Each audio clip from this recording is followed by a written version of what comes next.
we all need that encouragement. ஏன்னா ஒரு பெண் நல்லா இருந்தா சமுதாயமே நல்லா இருக்கும்னு சொல்லுவாங்க. ஆண் நல்லா இருந்தா குடும்பம் நல்லா இருக்கும்.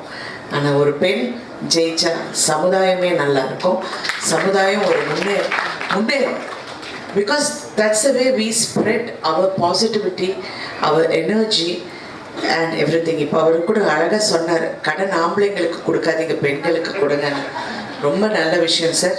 நான் முதல்ல இந்த பிஸ்னஸ் ஆரம்பித்தப்போ ரடான் மீடியா ஒர்க்ஸ், நான் ஒரு பேங்க்கு கிடையாதுங்க, எல்லா பேங்க்குக்கும் போனோடனே எனக்கு காஃபி டீ எல்லாம் கொடுத்து உட்கார வச்சு, மேடம் நீங்கள் அந்த படத்தில் சிப்பிக்குள் முத்துல நீங்கள் அந்த கமல்ஹாசனோட நடிச்சிருக்கீங்க பாருங்கள், சூப்பராக இருக்கேன் மேடம், அதுவும் கேளடி கண்மணியில், ஐயோ பா நினைச்சே பார்க்க முடியாதுங்க அப்படிங்களா சார், தேங்க்யூ சார், இல்லை இந்த மாதிரி ஒரு கம்பெனி ஆரம்பிக்கிறேன், I want to it madam அப்படிம்பாங்க.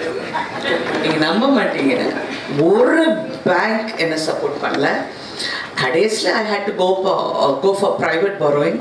அந்த ப்ரைவேட் பாரோயிங் போனால் நீங்கள் கையெழுத்து செவுறு தவிர எல்லா இடத்துலையும் கையெழுத்து போடணும்.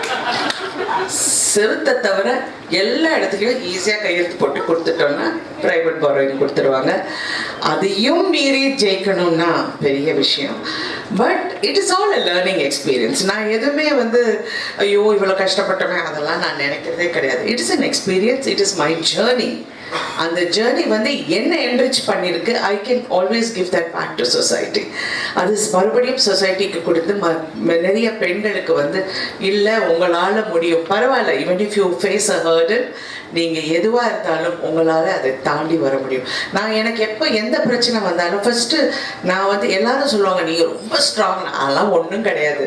நான் நெக்ஸ்ட் என்ன பண்ணணும்னு யோசனை பண்ணிட்டு இருக்கேன். அப்படியே ஏதாவது பிரச்சனை வந்தால் கூட அப்படியே யோசிப்பேன். கஷ்டப்பட்டு ஒரு பிஸ்னஸ் அப்படியே கஷ்டப்பட்டு கொண்டு நிறுத்தி கொரோனா டோட்டலாக போய் போட்டோம்.